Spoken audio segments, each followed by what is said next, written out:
Hello, English learners. Welcome back to Lily's English podcast. Do you use WhatsApp?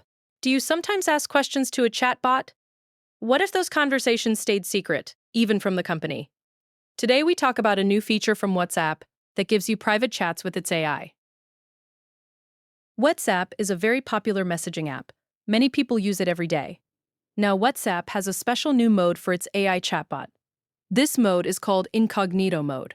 In this mode, your conversations with the AI are private. No one, not even WhatsApp or its parent company Meta, can read them.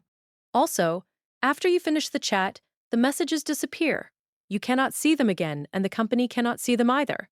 So, what does the news say? Let me tell you the story. WhatsApp now offers a private way to talk to its AI chatbot.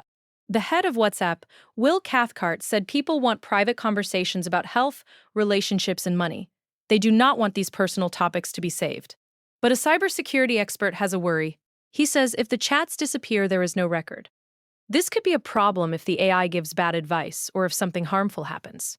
WhatsApp says the AI has rules to stop harmful questions. It also uses a different system that is similar to end-to-end encryption. But not everyone is happy. Some experts say it is important to have a way to check what the AI said. Now let me read the key sentence for this lesson. Listen carefully. I will read it twice. WhatsApp now offers private conversations with its AI that disappear after you finish. Let's break this sentence into parts. First, WhatsApp now offers means the company gives a new service. Private conversations means talks that only the two people, or in this case you and the AI, can see. With its AI means with the chatbot inside WhatsApp.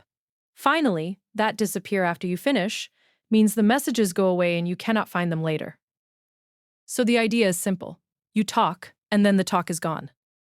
Our word focus for today is private. The word private means something is only for one person or a small group.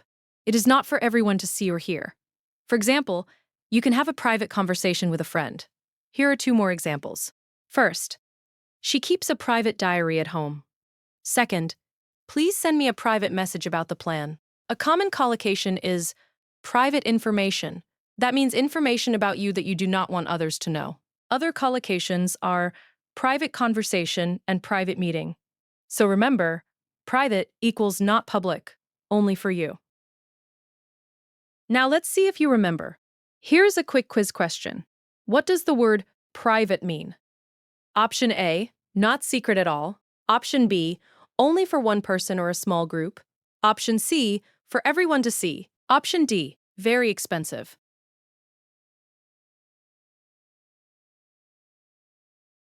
The correct answer is option B, only for one person or a small group. If something is private, it is not shared with everyone. Good job! That's all for today. Keep learning English from the news. See you next time. If you enjoyed this lesson, please subscribe to Lily's English podcast for new lessons every week.